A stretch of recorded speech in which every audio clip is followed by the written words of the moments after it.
Welcome in latest episode of that SEC podcast. I'm your host, Michael Bratton. Go by SEC Mike on the Twitters. And he's back, our great friend, Stephen Lassan, senior editor over at Athlon Sports, who's here to pick the game. Stephen, it's finally here. No more previews, predictions, lists, this, that, or the other. We are going to be picking some SEC football games. How are you, my friend?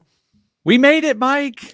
The season is here. It starts tomorrow with some SEC ball. We've got 90 plus games. We've got 3 top 10 showdowns. So, man, I am fired up and ready to go. I cannot wait to actually see all these teams in action. We've been talking about them all off season. Like you said, the preseason is over. Let's get it this Saturday and this weekend, man. I can't wait. And as Army says, 2 more days till Auburn realizes they need a new coach. So, apologies for starting late. That was all my fault. Some technical difficulties. We're like running around with our heads cut off. Our hair's on fire. There's football. Steven's working. He's a busy man.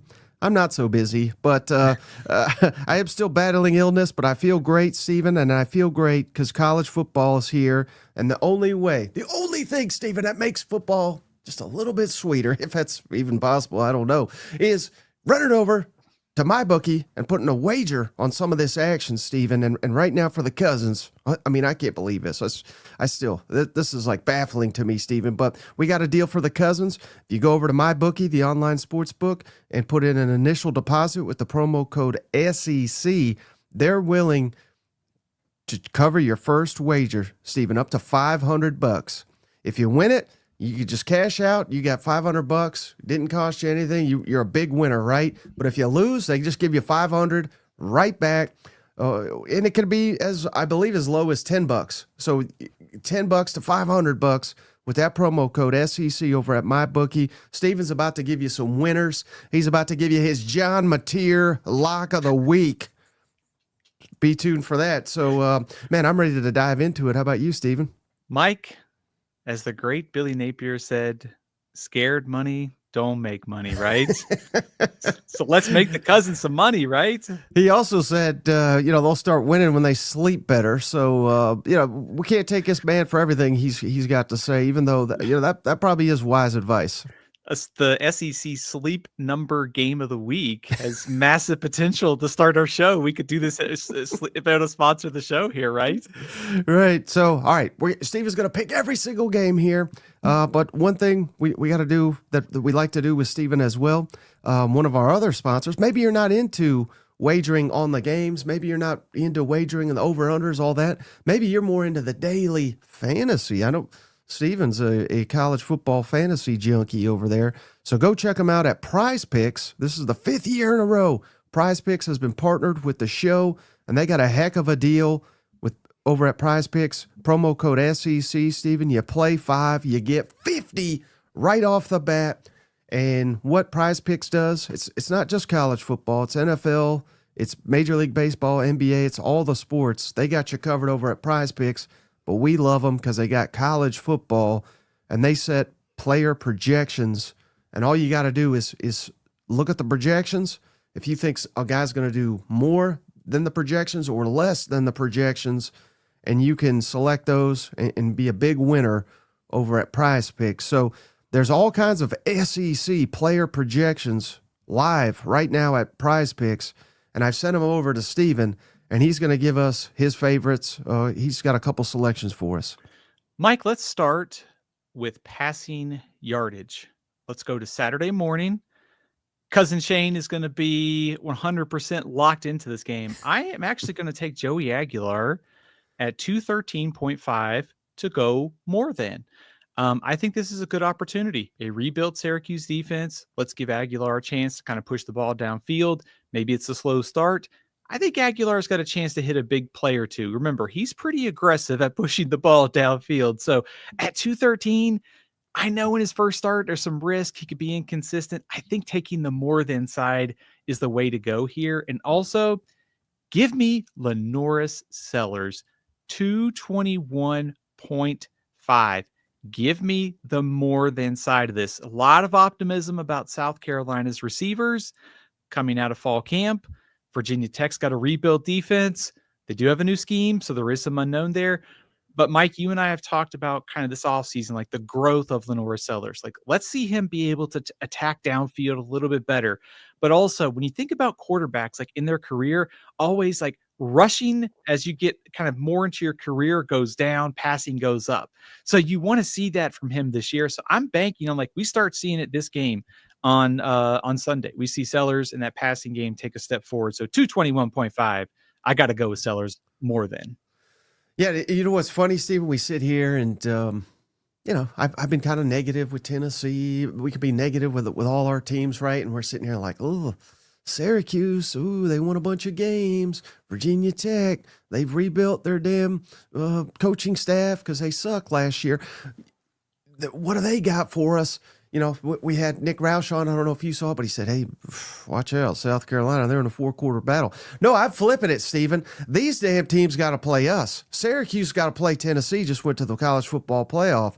Virginia Tech's got to play South Carolina that should have went to the college football playoff. SEC is going to come out here and whoop some ass. Joey Aguilar's never been surrounded by this much talent. He's never been with a coach as qualified as Josh Heupel. And I know they had a competition, but I mean, I think he was far and away the best quarterback in camp, and he easily won this job at Tennessee. I love both these selections, and everybody already knows what I think about Lenore Sellers. I think he's the best player in the damn country. So love these selections by you, Steve. But thank you for giving us some PrizePicks winners. You know, Mike, I think one of the biggest like questions or mysteries for week 1, and it's not just in the SEC, it's everywhere, is like everybody has got like new pieces everywhere. I mean, you can flip open your handy dandy Athlon sports preview and see every team's got like 2 returning starters, 3 returning starters. Is as much as like your priors from the previous year matter, when you're dealing with that much turnover and your experience is basically 2 returning starters, I'm not sure like how appropriately to weigh these things in here. So that's kind of why it's like we look at Syracuse, like they won 10 games. Yeah, but this is a totally different roster this year. And that's one of the reasons why I think Aguilar and both Sellers are in for good days on Saturday. I agree. And I think you've got a rushing for us too, don't you, in receiving? I do. Yeah, let's talk rushing here. Trey Wisner is at 53.5. So this is going to play kind of into my theory of the case here. There's no CJ Baxter on the board. But for all the hype about Arch Manning, I picked him to win the Heisman Trophy. I think this is a defense and run the ball game for Texas. So Trey Wisner, CJ Baxter, are you guys ready? We're going to give you the ball, 20 to 30 times. That's what Steve Sarkisian's probably going to do this week. So I like Trey Wisner at 53.5. I think Ohio State does have some questions about rebuild defense. Their defensive tackle spot was a concern exiting spring. I know there's a rebuilt line for Texas, but I'm looking at like opportunities. And in games, there's going to be some blowouts. There's going to be some games that are close. Like I'm not expecting a ton of points in Texas and Ohio State. I think there's probably a lot of opportunities though for Wisner here. So I like him on the more than side. And I'm taking on Friday night in receivers. I'm going to take Cam Coleman. 65.5 in receiving yards. Give me the more than side. Eric Singleton is a little bit banged up, but he looks like he's going to play. Baylor has some question marks in the secondary. I have question marks about Jackson Arnold, but I like the talent here. 2 100-yard games in his last 3 contests last season. I know it's last season, but you feel like the light switch kind of went on for Cam Coleman, and I think he's going to be an All-America receiver. This year, it starts on Friday night. Yeah, I mean, there's so much buzz for a lot of these sophomore receivers around the country. And I think most people do know the name Cam Coleman, but I think aside from Auburn fans, I don't think there's many that view him as perhaps the best in the country among the sophomore. And I know Ohio State's got a really good player and all that, but I think Cam Coleman can state his case that he's just as good. Again, you got to remember he was getting production with questionable quarterback play. It's a little bit easier when you're surrounded by talent and you're playing a weak ass Big Ten schedule to put up crazy numbers. It's much different in the SEC. Cam Coleman displayed that last year, so I love that selection, and Weiser too. Yeah, speaking of the Luckeyes, putting a hurting on their ass, I really do think in Arch Manning's first game with a rebuild offensive line, everything you said, the hype. Oh my God, I can't imagine the game day and the Fox. I guess has a show. I only know that because Portnoy's banned from the stadium. I can only imagine how many times they're going to talk about Arch. But this game is going to be about the trenches. And that's where we're going to really see Texas tested with that rebuilt offensive line. So, I think you knocked it out of the park with these ones. Mike, I'm glad we're on the same page because it's like the first week of the season is really hard to figure this out. I will say Mike, maybe I can go ahead and say this. We have a little bit of breaking news in the SEC here. Looks like Tim Keenan is going to have tightrope surgery at Alabama. There was some question marks earlier today. I think it was Brett McMurphy might be reporting that from On3.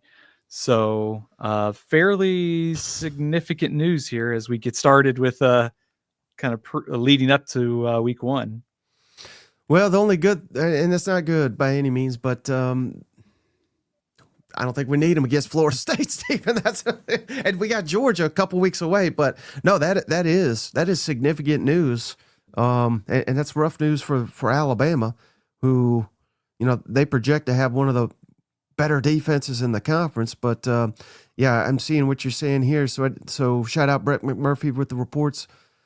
Keenan suffered ankle injury. Tuesday will be out multiple games. That's the latest. So hopefully, I know Jam Miller's kind of banged up too, and the prognosis is he's back by Georgia. So. Hell, as long as we get our team back by Georgia, Steven, I think that's what we're shooting for in Tuscaloosa right now. If you look at that schedule, Mike, there's 4 weeks essentially before Georgia. That might be enough time for him to get back out there. I mean, every position is different, but they seem to make quicker recoveries, especially with the tightrope surgery, trying to get guys healthy and back on the field. So, September 27th is a long ways away. It's a 1 month away. So I would say that's got to be the goal at this point, right? You definitely don't need him to beat Wisconsin or ULM, and stay tuned about the Florida State game. But Georgia for sure. Yeah. All right. So we'll get into the picks here in just a second, but shout out, Stephen, ACV has gifted a membership. Thank you, ACV. He's really been coming through the last couple of shows. He's fired up for some Texas football. Shout out. I'm trying to buy some time as I look it up here. Shout out to Fatal Recoil. What a name. Oh. You have been gifted. Welcome to the family. Yeah. And then the legend, JR. He's done it again, Stephen. He's gifted 5 memberships. What a damn good dog you are. Legend, cousin JR has done it again. Shout out JR. He has gifted memberships to Bobby G Mac. Cool name. Ryan Herbeck, Scar D8, Bart Tinkiss, what a name, and Brad Hillman. Welcome to the family. Yeah, courtesy of the legend JR. Memberships in this podcast are brought to you in part by cousin JR. All right, Stephen, we will delay no longer. SEC football is here. We got a lot of games to hit. 16 different games. It'll whittle itself down as conference play starts here. But let's start with some of the games that are not necessarily going to have a point spread or anything like that. But how about Alabama A&M at Arkansas Saturday? Here we got it 4:15 Eastern, 3:15 Central on the SEC Network. What's your thoughts on this one? Mike, I think this is a game that Arkansas should win and should win pretty easily. We talked on the Monday show, Alabama A&M is not one of the better FCS teams. They lost big to Auburn last season. So it should be an easy win, but I think it's less about the final score and more about what we see from Arkansas in this game.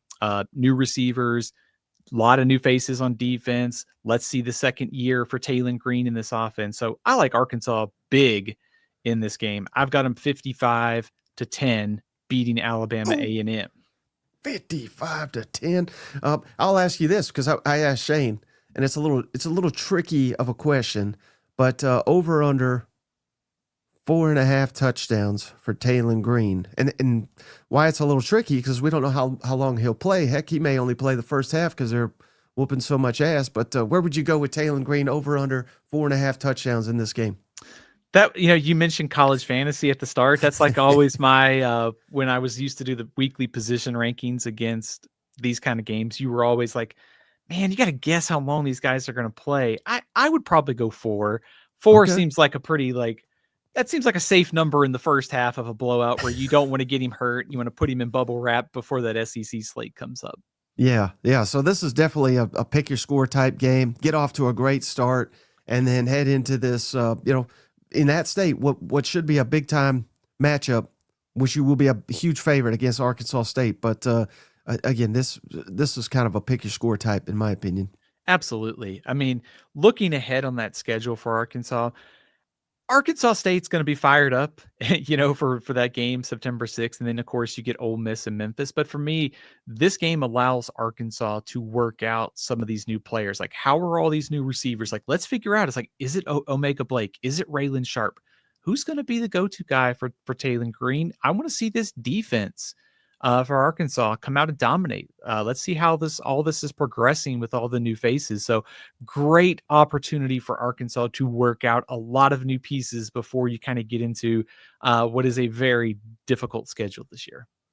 All right. And then I'm seeing a lot of Sooners in the comments, Stephen. So there is a spread for this one. We got Oklahoma favored by 35 points, according to what I've seen here. And I don't have an over-under. I don't know if you do, Stephen, but Illinois State coming to Norman. What's your read on this one? And I say that, but I just mean, how many is John Mateer going to whoop his ass by? Mike, that's the big question in this game, isn't it? It's like, with knowing that Michigan is up next for Oklahoma, how much of the arsenal do you show? But I don't think this is going to be one of those like 30-0 type games for Oklahoma. I think Oklahoma takes care of business. Defense going to be strong out of the gate. Illinois State is one of the better FCS teams. Doesn't matter. I think Oklahoma basically almost pitches a shutout here. And I think Mateer in the offense does enough to like knock off the rust, get some of these pieces in live action to get ready for Michigan.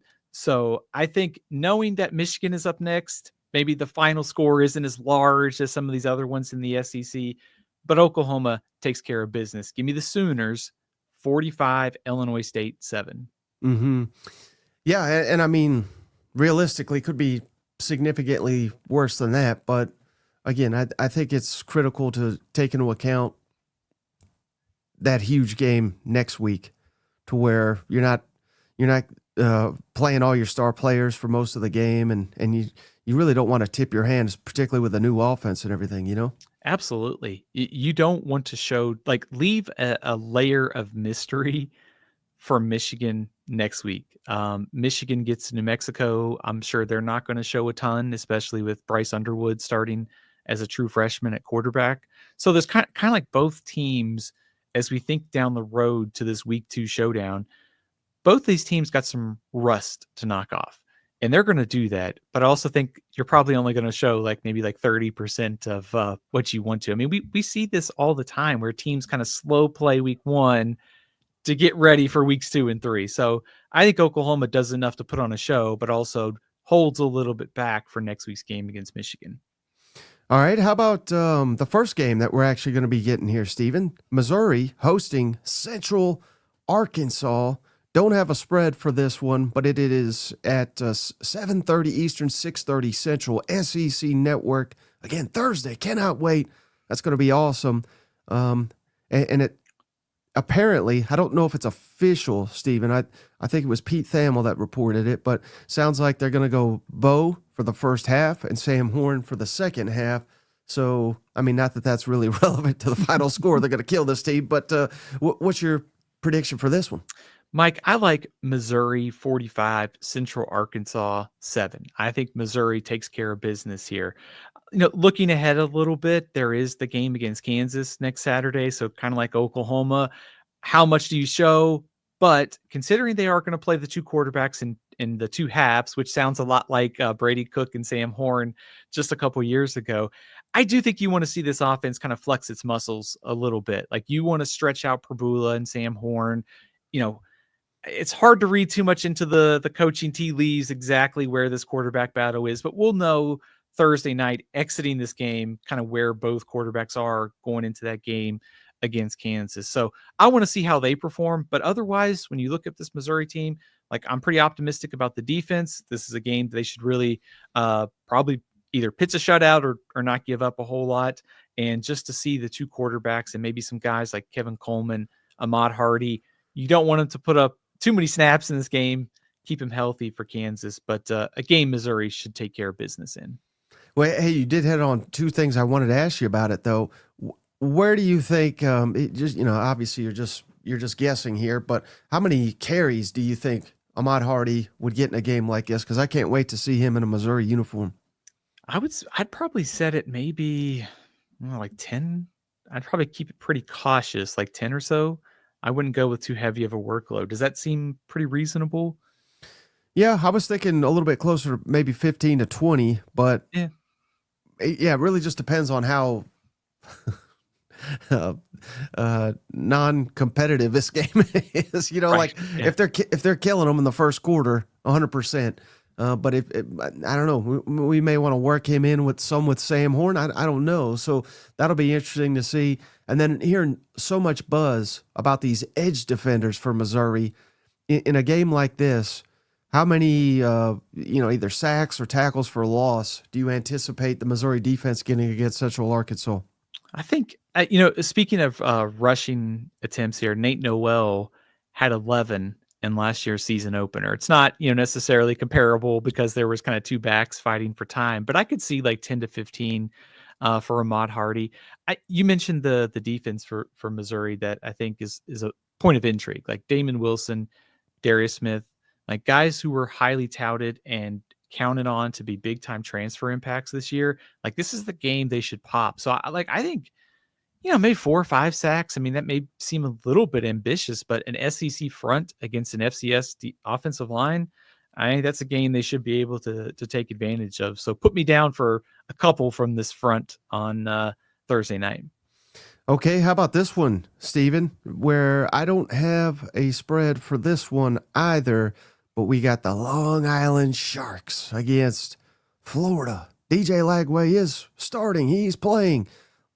And the speculation, 7 o'clock Eastern, 6 Central, ESPN Plus. Man, surely the Gators get this one, Steven. Mike, they should take care of business here. Long Island is not very good. Florida should be able to handle this game with ease. I've got Florida winning 55-6. I think the biggest thing is kind of what you mentioned there with DJ Lagway. It looks like he's going to start. How long does he play? Does he look 100%? Are the receivers at full strength? With as many injuries as Florida has been navigating on offense, I think it would be important to get some of these guys some live game reps together to start building some continuity because we know how difficult the schedule is. So I think an easy victory here for Florida, kind of building momentum from the end of last year. It's a good, easy way to start the 2025 season for Florida. Yeah, and here's another one where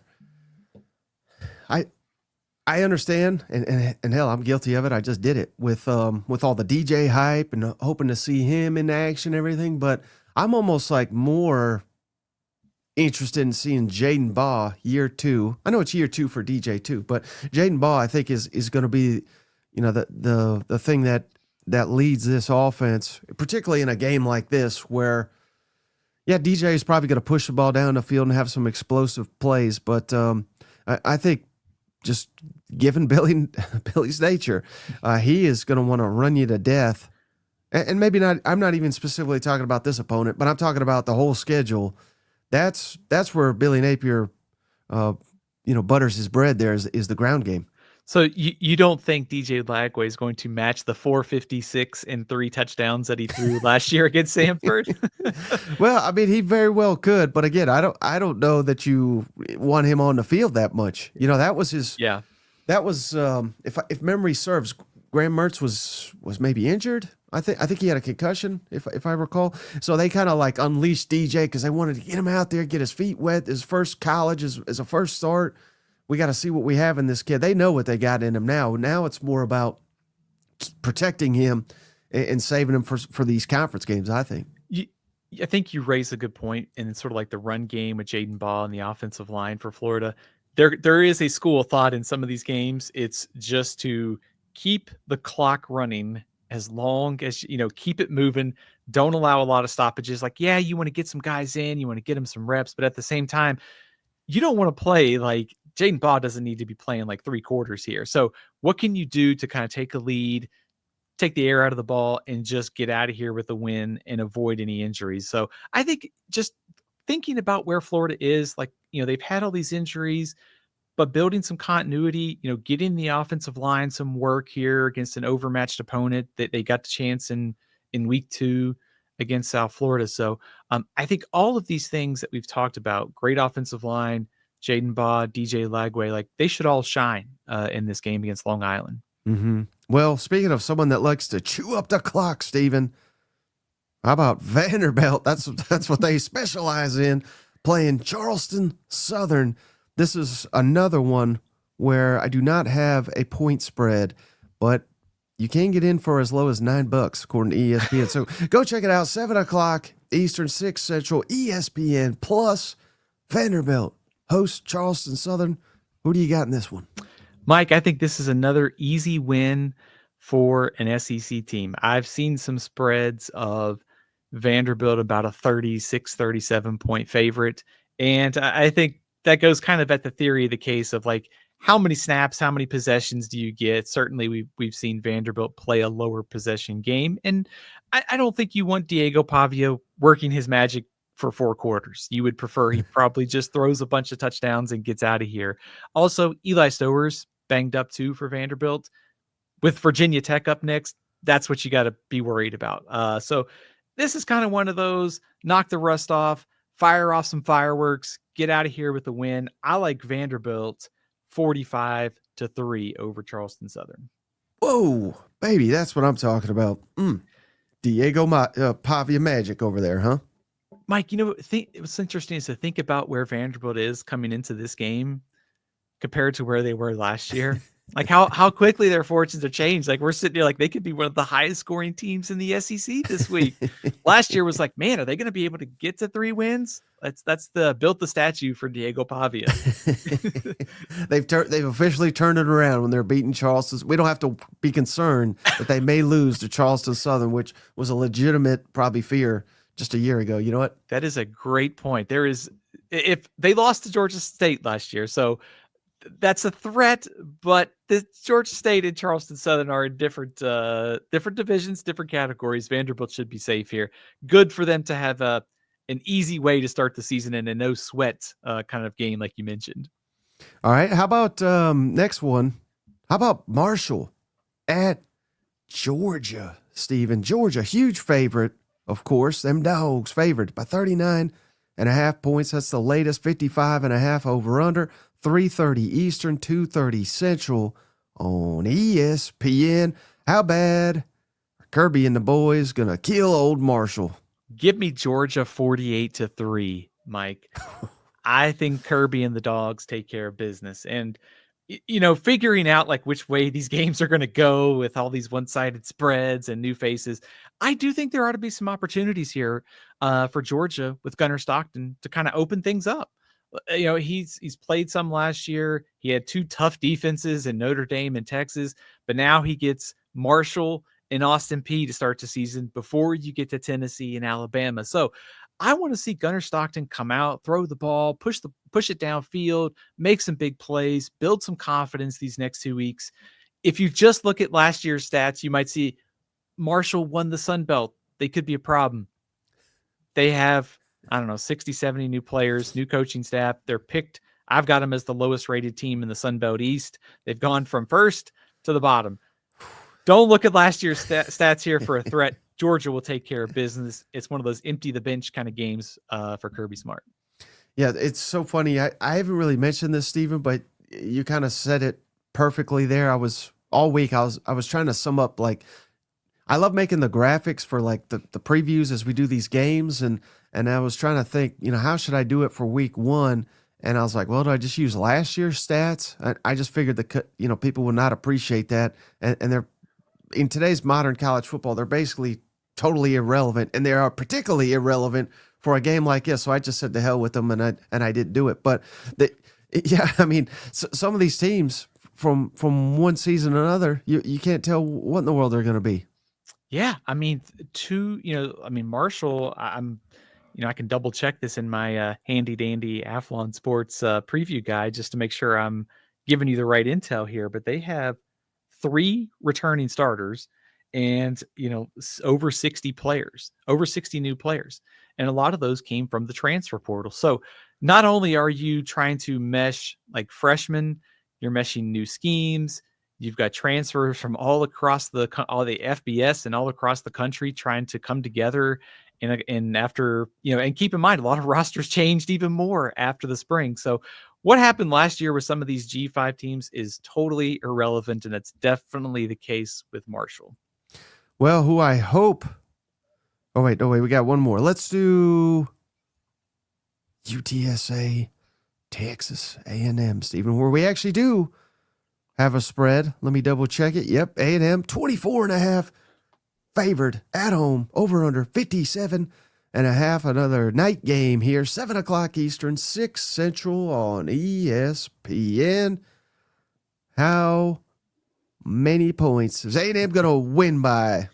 Mike, I think this is the perfect opener for Texas A&M because UTSA's offense is pretty good. So Owen McCown is their quarterback. He's one of the best in the American.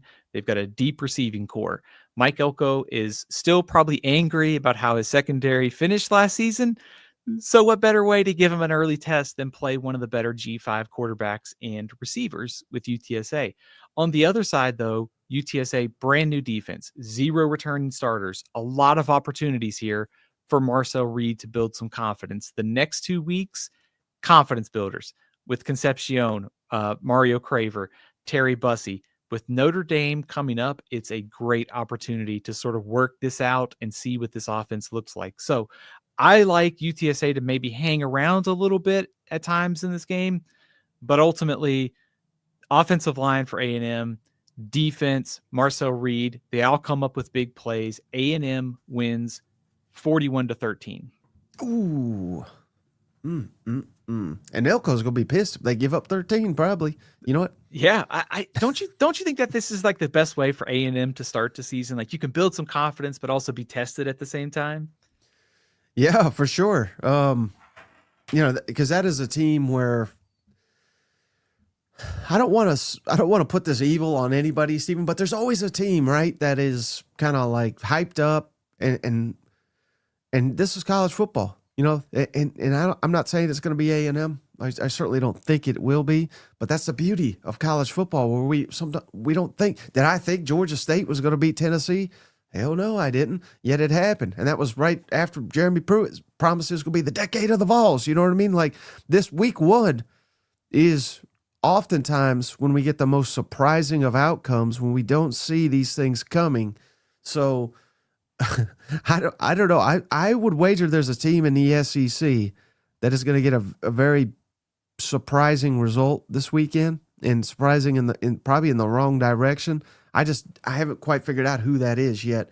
But if it was just a little bit better of an opponent, maybe A&M would be that team, given what they're having to replace on the defensive line this year. We go back to kind of like what we talked about with Marshall and continuity. Like UTSA has a lot of continuity on their offense. And so, that would worry you. Like if you get a quarterback who gets hot and they've got good skill talent, they can come in. Veteran offensive line too, like all 5 starters are back. So, I think UTSA can cause some trouble. I just think like roster depth for A&M, worst case scenario, like the passing game isn't clicking, turn around, hand the ball off to one of those running backs behind that offensive line. So, to your point on like which team in the SEC is going to be like leaving week 1 not feeling great, I think there are some candidates, but I think A&M would be pretty low on that list. Like they're at home, UTSA's defense probably is not ready for this type of matchup, and it's one of those cases where you've had a chance to let Marcel Reed work as the starter for all offseason. You've been able to build an offense around him. Those transfer receivers are well acclimated by now. The upset risk seems low, but stranger things have happened in college football. Right. All right. One more appetizer here, Stephen, before we get to the main course, and that would be Ole Miss hosting. I hate to say this name out loud, Stephen, but we got Georgia State coming to town here, the SEC Slayers. Ole Miss favored by 35.5 points, over under 60.5. Night game, 7:45 Eastern, 6:45 Central on the SEC Network. Please tell me, Stephen, that Georgia State doesn't pull another stunner. I think Ole Miss is safe here, Mike. So Okay. Georgia State is picked just ahead of Marshall in the Sun Belt East, or I've got them rated slightly better than Marshall. Also, isn't Lane Kiffin kind of playing up this game? Like, he's reminding his team of like history. Tennessee, they've knocked off Vanderbilt. So Ole Miss should be well aware of Georgia State's history. But this is one of those games, Mike. Georgia State does have some optimism. They've got Dell McGee in his second year. They've got some SEC transfers coming in. The roster talent's getting better. The problem is, I think Ole Miss with Austin Simmons and his start to kind of knock the rust off with the new faces they got a receiver. It's one of those showcase opportunities for him. So given all the change, I think you want to get Austin Simmons some work here. So I think Ole Miss is going to flex their muscles offensively. I'll take them 45-10 over Georgia State. Yeah, I mean, I think that's a safe assumption. This retooled defense, can't wait to see what it looks like. I know everybody's fired up about Austin Simmons, see if he's worthy of all the hype and thrown his way this offseason. Ole Miss fans are thinking he's going to look like $1 million. And shout out friend of the show, Michael Katz, for the DJ Journal. He just did a really interesting article. I retweeted it. He posted it this morning, Stephen, but it's about how these offenses have to kind of adjust to a left-handed passer and all the work that goes into that. So just something fun to read for Ole Miss fans as they get geared up for this game. But I think you about nailed it with this one. I would be kind of stunned if Ole Miss does anything other than handles Georgia State. I think it would be concerning if Georgia State moves the ball up and down the field on Ole Miss. I think that's probably in these games, we're trying to evaluate certain things because next week with Kentucky and then even down the road with the Ole Miss schedule with Arkansas and Tulane coming up, those are some tough matchups. So I'm going to be paying attention to, does Georgia State move the ball well? Does Austin Simmons in this offense look like they're already in midseason form? Because they got an SEC game next week. If Georgia State scores like 24, 30 points, I'm going to be worried about the rebuild defense. Now, it is game one. Don't want to get too worried about things. But given where Georgia State was last year offensively and the questions they have, offensive line and quarterback, that would be a bad sign for Ole Miss if Georgia State is scoring frequently in this game. All right, Stephen, now we get into some of these games a little bit juicier, if you ask me. How about Toledo at Kentucky? Stephen, is popular upset prediction here. The line has shifted a little bit since I made this. Kentucky currently favored by 9.5. Over-unders 47.5. This is a 12:45 p.m. Eastern, 11:45 a.m. Central kick on the SEC Network. What's your thoughts on Mark Stoops and company? Mike, you can correct me if I'm wrong on this one, but it feels like that line moved like in favor of Toledo maybe last week, and now it's like back in favor of Kentucky. It must have been this Calzada news. Yeah, it's interesting to see the swings at this game, and honestly, I thought there would be some money coming in on Toledo. Just kind of the upset chatter for this game has gotten a little bit louder. I think if you're looking for a key to the game, so Toledo was not up to its usual explosive self on offense last year, and one of the reasons why they struggled was they couldn't run the ball. Their offensive line struggled. They had too many third and longs. So I think if you're Kentucky, early on, you've got to figure out where they are as an offense, like keeping them in those third and long situations. Don't allow their rushing attack to get on track, because that's how Toledo, with some balance, some veteran pieces in their secondary and defense, can create some problems.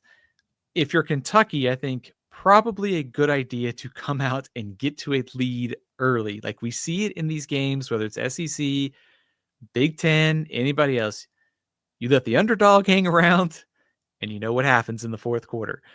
Toledo is dangerous. They've got a good quarterback in Tucker Gleason. They do have some questions. If I am Kentucky, though, I know the offensive line is rebuilt, but I'm going Seth McGowan and the other running backs, get ready, because we're going to try and push these guys from the MAC around. So, no upset. Okay. Give me Kentucky 27, Toledo 20. And, there's a lot of discussion, even on this show, Stephen, of how important it is for the SEC to win some of these games, like a Texas, Ohio State we're going to get to, LSU, Clemson, and the marquee ones, Bama, Florida State. But these are important too. I mean, you can't have SEC losing to freaking Toledo at home. Even that hurts the overall image of the conference, don't you think? 100%. Like we start thinking, the last couple of years, the Big Ten says they're number one because they've won the national championships. Well, if the SEC wants to get back to the top, like it does start by winning the national championship, but also it starts by avoiding like losses like this, like Toledo beat Mississippi State last year. If you're the SEC, like take care of business in this game. Kentucky, same thing for Mississippi State. Some of these others, like no bad losses is important. Like if you just take care of business, that's good. That's often good enough to stay out of the bad headlines, essentially. Well, speaking of bad headlines, how about Mississippi State trying to avoid them again this year, going to Southern Miss? Interesting here. But Mississippi State, 13.5-point favorites on the road. 61.5 is the over-under. This is another early kick, noon Eastern, 11 Central on ESPN. Going to follow College Game Day, so man, a lot of eyes will be on this game that normally wouldn't be, perhaps. What's your thoughts? Does Jeff Lebby and company, do they start the season the right way? Mike, is it a good thing that maybe Toledo and Kentucky and Mississippi State Southern Miss are both playing when Texas is playing? And that way, in case there is an upset, like it gets buried a little bit? I think that is excellent news. The good news is, Mike, I think Mississippi State gets it done. I think they go on the road and get a victory. So, we talk about like what these teams did last year doesn't really matter when you have so many new players. Like Southern Miss has got like about 50 new transfers, and about 20 of them come from Marshall, where their new head coach was Charles Huff. He was at Marshall last season when they won the Sun Belt. They have a good quarterback in Braylon Braxton. I like some of their pieces in the secondary. Josh Moten is a name you may hear for Southern Miss on Saturday. He's one of the better G5 defenders. I still think Mississippi State, though, I don't trust their defense 100%, but I think they can do enough in this game in the combination of Blake Shapen in the passing game. They go on the road and they avoid an upset. So they take care of business 38-24 and get the season started off with some good vibes down in Starkville.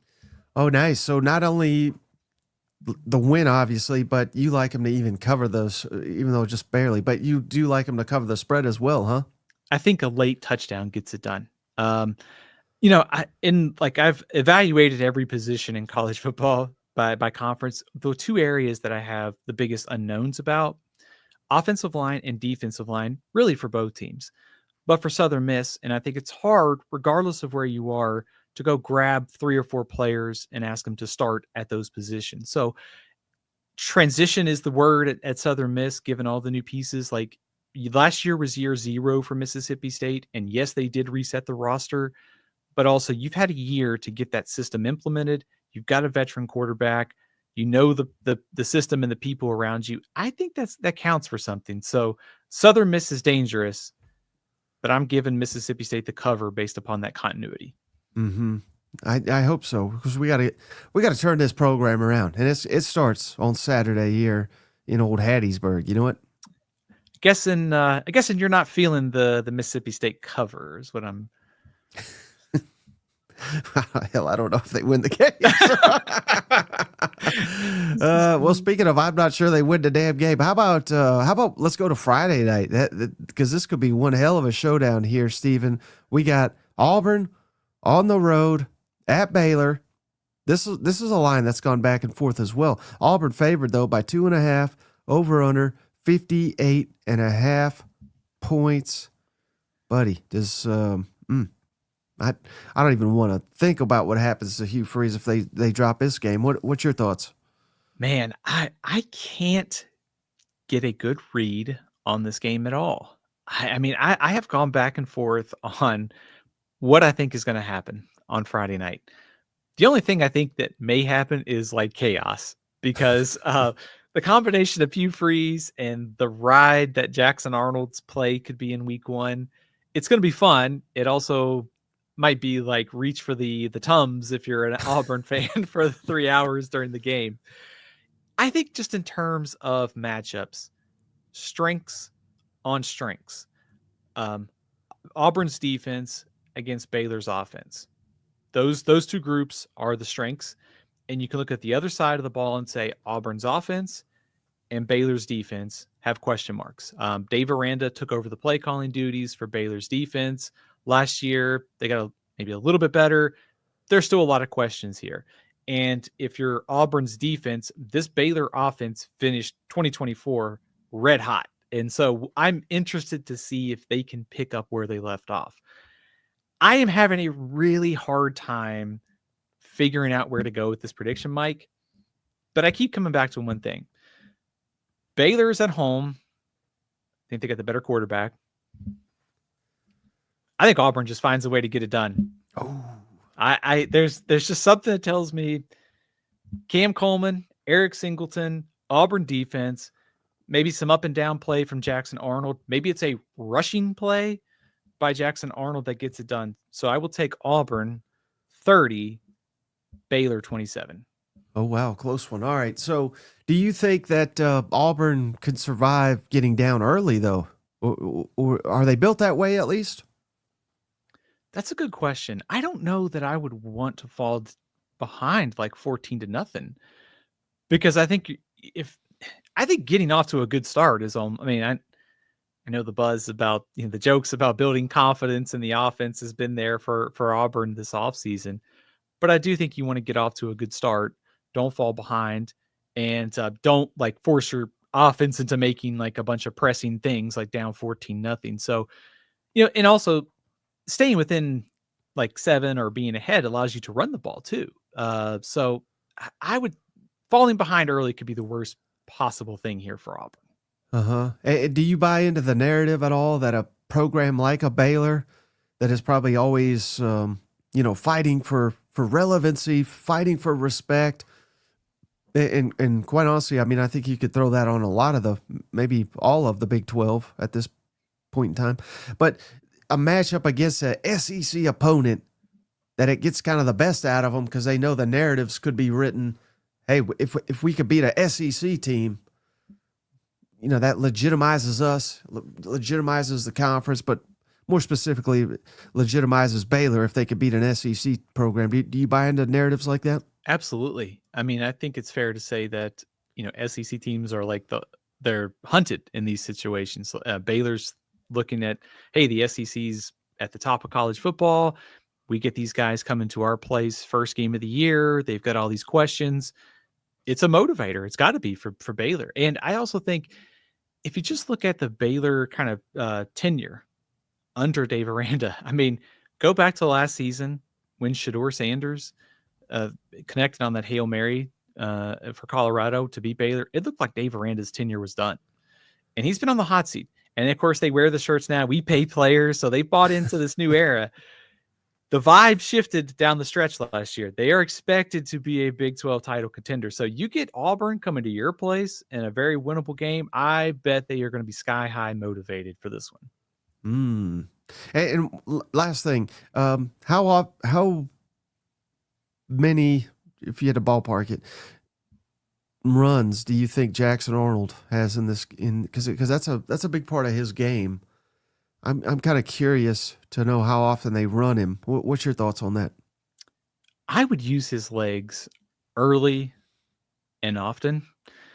And the confidence thing here, it's almost like sometimes the quarterbacks take a hit and it relieves the pressure a bit.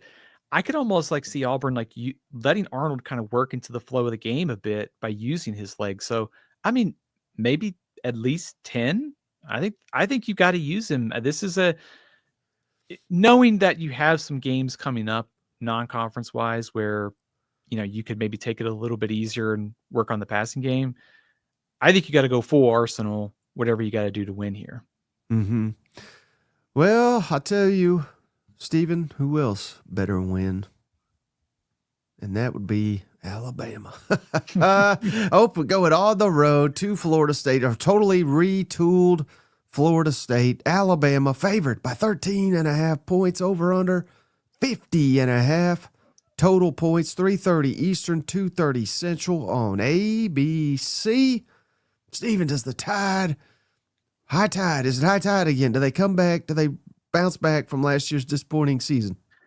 I think they do, Mike. So this is it's a huge opportunity for both teams. If we just take the Florida State side of this, 2-10 last year, rebuilt coaching staff, rebuilt roster, the stadium is renovated. This is the first game. They're unveiling it. And what a soul crusher it would be if Alabama just steamrolls into this game and blows out Florida State. I think Florida State's probably going to try and shorten this game. Gus Malzahn, their offensive coordinator, and Thomas Castellanos, their new quarterback. I think running the quarterback is going to be a priority in this game. We know Castellanos has been talking a big game this offseason. Alabama is very well aware of the disrespect. So I think Florida State's going to try and shorten the game, limit the possessions, keep it lower scoring, and try to find a way to win in the fourth quarter. The problem is, I just think Alabama is just a lot better. And I think Florida State's defense, they got a new kind of Tony White's their new defensive coordinator. He runs kind of a 3-3-5. It may take a series or two to figure this out. I believe Ryan Grubb's arrival is going to make a big difference. And I think Ty Simpson, I do think he can execute the passing game with a little bit more consistency than Jalen Milroe. Alabama wins 34-17. That's a nice, comfortable win there. Do you think Alabama passes for more yards or rushes for more yards in this game? I think passes. Mm-hmm. I think Simpson in this kind of situation, maybe some short throws to kind of build some confidence. Florida State's secondary, especially once you get past the top two, has some youth in it. And so I do think that's a spot maybe where you could see a Jeremy Bernard, an Isaiah Horton, maybe even a big play by Ryan Williams. Also, pass rushers are a bit of a question for Florida State. Got a lot of transfers they're counting on. So even if Jaden Roberts is banged up, I think Alabama's offensive line is going to be a tough matchup for Florida State. And is there a magic number? I don't know if you've even considered this, but for the Florida State quarterback, Thomas Castellanos, I think is his name, a number where, if we keep him under X amount of rushing yards, we'll feel comfortable that Alabama gets the win. Meanwhile, let's say he exceeds that number, then all of a sudden maybe you're like, ooh, I don't know. In a Gus Malzahn offense, probably means Florida State's having a lot of success. Have you can you kind of ballpark that for me? This is probably aggressive, but I would say if he gets to 100 and it's not like 170 yarder, it's 4 and 5 and 6, and it's starting to accumulate and they can kind of take up large chunks of time. I think that would be concerning. So I think it's almost 75 to 100 is probably that scale for me. Mm-hmm. So he's almost like a little Diego Pavia-ish. Yes. And actually too, Mike, I think Alabama would be served to let Ty Simpson and this offense just come out throwing, get ahead of Florida State. Castellanos is a good player and he can run. Passing game is going to be an issue consistency wise. And so I think if you're Alabama, just come out, get up on the scoreboard, get up 2 scores. Don't let Florida State try to play their game, and Alabama will be leaving Tallahassee with a big win. All right. Hey, speaking of better be a big win, otherwise you may not be welcome back on this show, Stephen. How about Tennessee, Syracuse in Atlanta? Tennessee, a big favorite, 13.5 points, over under 50.5. This is another early kick, noon Eastern, 11 a.m. Central on ABC. What's your thoughts on this one? It could be a long day for Mike and Shane if Tennessee loses, Texas loses, Mississippi State, Kentucky get beat, right? That'd be a bad way to start the season. It's not going to happen, Mike. Tennessee's going to take care of business.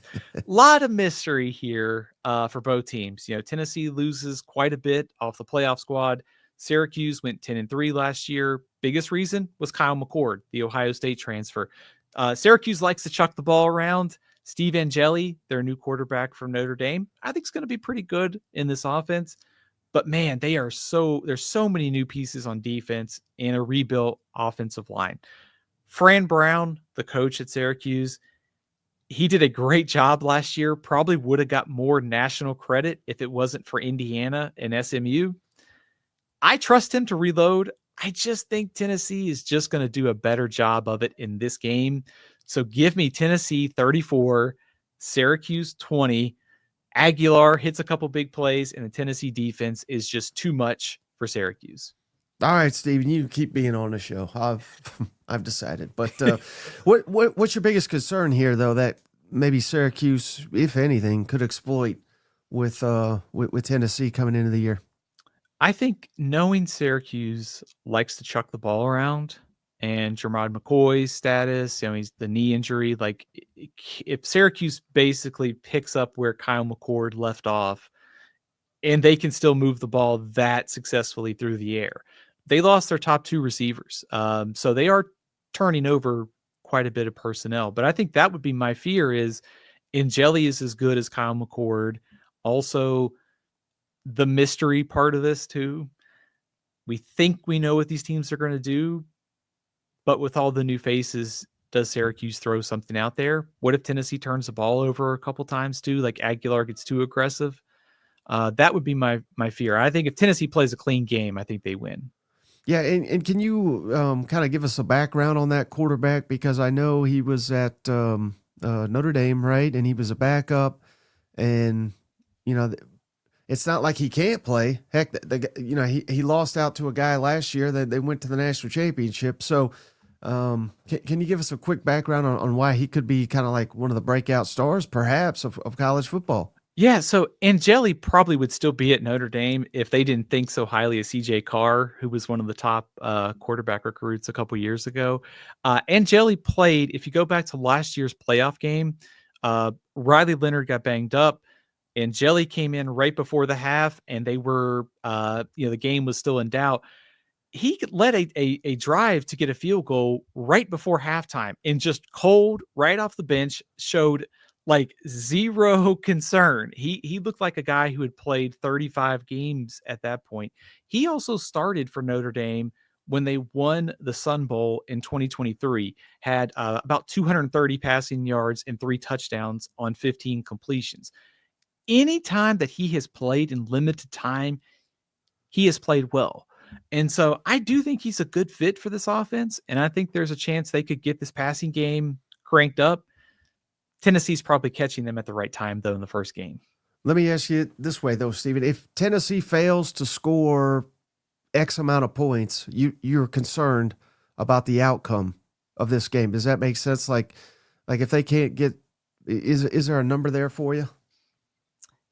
Maybe like 20, 24. I do trust Tennessee's defense in this spot. Like, if we were to just to rank the position groups, the one that I have the least amount of confidence in is Syracuse's defense.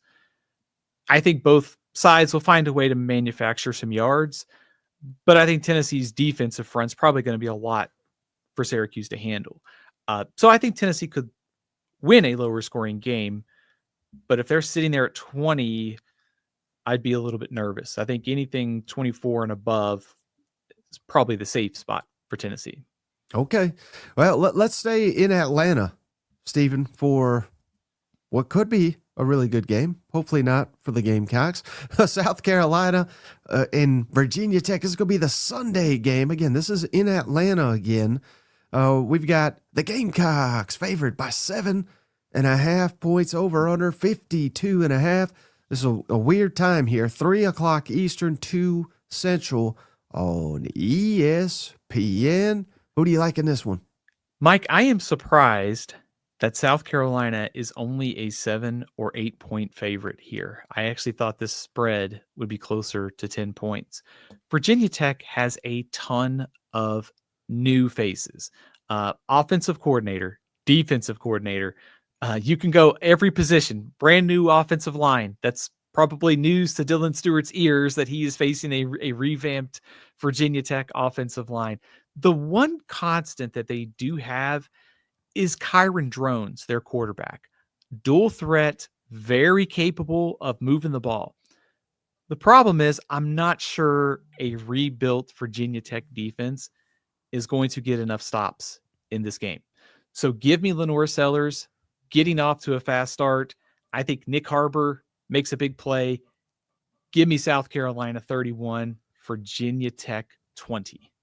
Ooh, 31-20. So Gamecocks win. Gamecocks cover. What do you think the over-under for Faison, his total yardage in this game? That's a good question because I would imagine he's probably not the only back getting the ball, right? Mm-hmm. Maybe I would say probably a good day be 50 to 60 rushing yards, because I'm going to guess Sellers is probably going to get his, and you're going to get some of the other backs involved. Mm-hmm. So not trying to lowball Faison in his first game, but I definitely probably see a committee here. Any level of concern with a rebuilt front seven going against this Drones, who you're not alone. I've heard many people say he's a very capable quarterback, but is that advantage Virginia Tech? I think it is a concern because he is the type of quarterback that Virginia Tech gets Vanderbilt next week, but they've got to win this game, just given Brent Pry, their head coach, is on the hot seat. So, I mean, I could see them saying, look, you're just going to have to carry us to a victory. And so if you have to run him 20 to 25 times, you're going to do it. And so with a revamped defensive line and new linebackers, could they have trouble containing Drones? Yeah, I think it's a very realistic possibility here for South Carolina. But even if that is the reality, and we're not saying it is, but you got to like your chances, though. If you're trading shots, last team with the ball wins. Give me my money's going to be on Lenore Sellers each and every Saturday this fall. And not to mention, I think you feel better about South Carolina's defense here too. Just more experience. Even if there is some turnover up front, Dylan Stewart, somebody in the secondary, makes a big play. Also, wouldn't it be appropriate if it's Virginia Tech, Frank Beamer, Shane Beamer at South Carolina, if there is a blocked punt for a touchdown by South Carolina? That'd be just the icing on the cake there for a win for South Carolina. Yeah, I say they go over to that Virginia Tech sideline, steal that damn lunch pail, and take it home to Columbia. You know what? Those are fighting words there, to take the lunch pail from Virginia Tech. All right, we got two epic showdowns here Saturday, Stephen. Let's do LSU on the road, top 10 matchup at Clemson. Clemson, what? They're favored 3.5 points, over under 57.5. 7:30 Eastern, 6:30 Central on ABC. The Battle of the Tigers, Battle of Death Valley, Battle of coaches that are kind of corny. Who do you got winning this one? This is another one I've gone back and forth on all offseason. I'll start with what I'm worried about for LSU. First of all, I think LSU's defense is going to show up. I think they're going to play better. And I think that we're going to see a much improved LSU defense going forward. This is a tough assignment. Cade Klubnik, the quarterback for Clemson, is one of the best in the country. Clemson brings back a veteran offensive line, also one of the best receiving corps in college football. outside of Ohio State. They have all the weapons that they need. They're at home. It's going to be a tough matchup. What worries me the most for LSU is going on the road with a revamped offensive line and 4 new starters, protecting Garrett Nussmeier in this environment. That's going to be a hard assignment. If LSU comes out and gives Nussmeier protection all night, they're going to win this game. Clemson struggled to stop the run last year. They were 15th in the SEC in the ACC. Caden Durham, maybe we're all worried about like protection for Nussmeier. Maybe Caden Durham actually is the kind of the key to the game here for LSU. So I've gone back and forth because like there's the narratives too. You've got Brian Kelly trying to win an opener. I also think just in terms of big picture things here for college football, if Clemson wins this game, they got a cakewalk to maybe the number 1 seed in the playoff at the end of the year. Now, strength of schedule is not going to be on their side, but to have this win, we talk about like how to help the SEC. Like LSU could really help out the conference here by getting a win. I got to go with the home team. I hate to do it for all the great LSU fans out here. Maybe I'll be wrong. I'm going to take Clemson 27, LSU 24. Interesting. Who do you think is at an advantage in this matchup, Stephen, when it comes specifically to Clemson, their offensive coordinator, what's his name, Garrett Riley, versus LSU defensive coordinator Blake Baker? Who do you think is a better coordinator in this matchup? I would take the Garrett Riley side of this simply because, like, if you give me one of the best quarterbacks in the country and all these weapons, and if you're LSU trying to figure out how all of your new pieces come together, I would rather take the side with continuity in the first game of the year. So I would take Riley and Klubnik in that scenario. Mm-hmm. Now, the reverse, though, not that I'm like this huge Joe Sloan fan, but I don't think he's awful either. But Clemson, I believe they have a new defensive coordinator, right? And I think he's well respected. But the fact that there's lack of continuity there, does that perhaps favor LSU in this matchup? It could. I will say Clemson has upgraded probably massively a defensive coordinator. So Wes Goodwin was promoted after Brent Venables left. He wasn't a great hire as coordinator. He's much better as a position coach. Tom Allen has been around. He was Penn State's defensive coordinator last season. Also, like, you want to get like really super nerdy in the weeds, but Clemson, like Peter Woods, Clemson defensive lineman, kind of plays end and tackle, and I think they're hoping that they can play him at tackle this year, which helps the rush defense. And they brought in a transfer at defensive end from Purdue.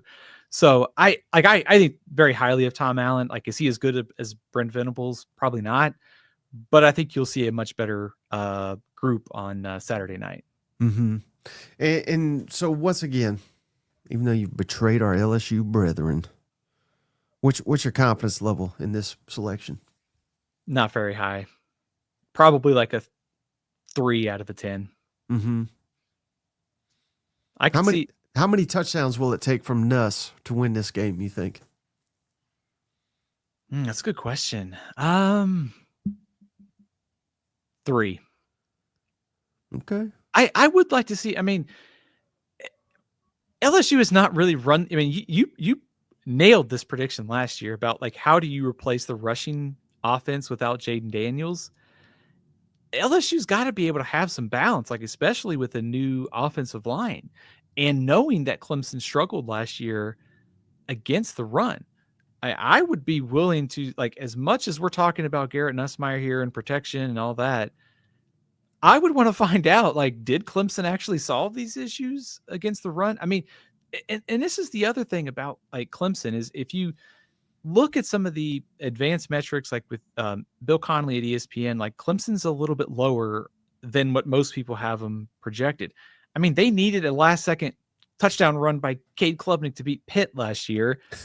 And I think some of their preseason hype is probably maybe a little inflated because they just gave Texas a kind of a battle in the playoff. So they may be number 1 good. I'm not there on them. But I think this game, the spot, the timing benefits them being the first game of the year.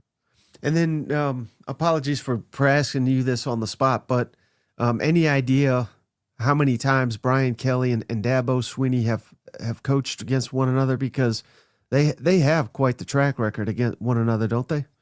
Yeah, they do. Because shoot, I know it was a couple times when he was the head coach at Notre Dame. I'm forgetting the number.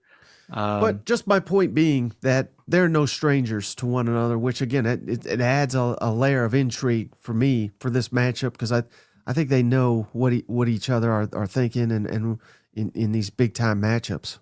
That, yeah, 100%. I mean, they're really, there's mystery about some of the position groups, but I think from like a schematic, like what do you expect out of both teams? I think both coaches know each other, like the tendencies and everything. Well, we've got, 10 plus years of these guys being on the sidelines. So there's a lot of familiarity here for sure. All right, final matchup here, Stephen, saving the best perhaps for the last. Texas, mighty Texas, Stevens. Texas here. Arch Manning. I don't know if you've heard of that guy before. At Ohio State, Stephen. Ohio State, slight favorite here. 1.5. Last I checked, yep, still 1.5. 47.5 over under.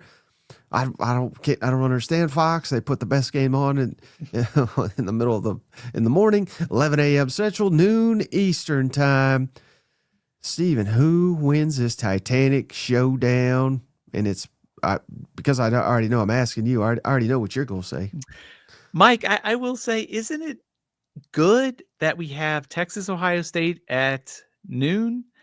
Then we have Alabama, Florida State, and then we have Clemson, LSU. They are spread out in their own windows. That is kind of nice, right? They got something right. Okay. I'll give that. But this should be the evening game. Yeah, I mean, 1 versus 3, 1 versus 2. I mean, I think it could be a preview of a playoff game, which also raises the other question is like, I'm terrified of what the overreactions are going to be. Like, Arch Manning could throw an interception on the first pass and everyone's going to say he sucks. And then he's going to end up throwing for 400 yards and leading them to a victory. The overreactions, what this game means, who knows? I'm just going to appreciate it for what it is. And that is a showdown between top 5 teams.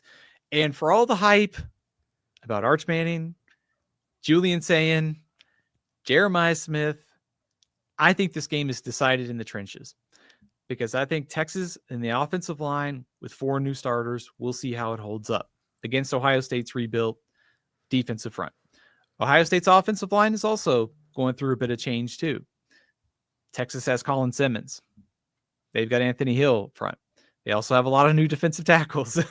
And I think if you go back to last year, Michigan was not afraid to try and push around Ohio State. A little bit different scenario, obviously, with personnel and different teams and rivalry and all that. I think if I'm Texas, I try to play big boy ball.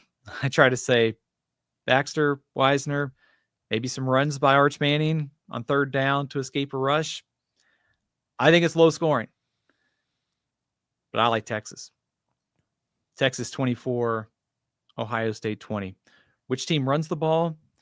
Which team's line of scrimmage holds up better? And also mistakes, like which quarterback can avoid like the bigger mistake in a game with the magnitude and the hype and everything going on around it. So I think it's a close game to the 4th quarter, but give me Texas.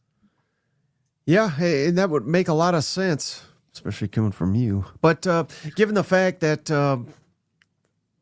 tell me if you feel this as well, but I think that Texas, both, if you count Sarkisian as the offensive coordinator, which he is, which you should, I think Texas at both coordinator positions, play caller positions, maybe that's a better way to say it, is at a major advantage in this matchup. That's how I feel. Would you agree with that? 100%. I mean, Ohio State just lost one of the best defensive coordinators, if not the best defensive coordinator, to Penn State. They hired Matt Patricia, who had a very poor track record as an NFL head coach. Maybe as a coordinator, he's better. I think there is a downgrade, though, in terms of personnel and coaches. Offensively, Brian Hartline is taking over for Ryan Day as the play caller. Ryan Day still involved. I'm not as worried. I am a little bit more worried about the defense. But if you just match them up like Sark, Hartline, big check for Sark. Kwiatkowski or Matt Patricia, not even close. Give me the Texas defensive staff in that one. Yeah. Well, I can't wait for this game. Did you give out your John Mateer lock of the week? Can you recap that for me? I did not. My John Mateer lock of the week. Give me Alabama as the lock of the week over Florida State and Alabama to win and cover. Okay, nice. So, yeah, a good week, debut weekend for the SEC, according to Steven. So I can't wait to see, how this breaks down. There's going to be all kinds of reactions and panics. Hopefully not too much panic. Hopefully no panic, but I know better. There's going to be panic somewhere in the Southeastern Conference could be Thursday, could be Friday, Saturday, or Sunday. Monday next week on the show, right? Panic meter's coming back. The panic meter will be in full force with Steven on his next appearance of the show. Anything else, man, before we wrap this one up? I hope everybody enjoys the games this weekend. It has been a long off season, man. I'm just excited to have a full slate of games on Saturday. We've got some stuff on Thursday, Friday, Sunday, and Monday to keep us going. So it's a big weekend for college football. Let's enjoy it. Hope everybody has a good time this weekend with the games, and can't wait to break it down with you next week. Yeah, and I apologize. I wanted to hold off till the end here. We got some donations. Bo Kelly, welcome to the family. Yeah, and shout out Randy, too. Randy became a member. Randy, welcome to the family. We appreciate you. ACV, he said, let's see, this was a while ago. It's 155 and OU still sucks. So he's wanted to get that out there. Appreciate you, Steven Up. He gave us $10 for banning some crazy asshole in the comments. Bo said, hey, let's get that Heisman campaign underway, baby. $5. Would you be surprised at all? Not that that's your pick. I know your pick's Arch. Would you be surprised at all, though, if at the end of the year it is a little worse that wins the Heisman? Not at all. I mean, it's hard because sometimes Heisman doesn't equal best player. You know what I mean? Right. It's like it's going to go to a quarterback on a top-ranked team for the most part. There's been a few outliers. But I think Sellers has that ability to sort of transcend that kind of, narrative about the Heisman. He's going to have the stats. I think he comes into the year with the right amount of buzz. Like, I don't want to compare him to Lamar Jackson, but you saw that season that Lamar Jackson had. They weren't in the national championship game, but he won it. And I think single-handedly, if they're sitting there at least in the top 25 and he's got a monster statistical season, I think there's a pretty good chance he at least makes it to New York. And then last one, we got a donation from Crazy Cheese Whiz. What a name. LSU 38-24. What level of surprise if they went into Clemson and just put a whooping on them?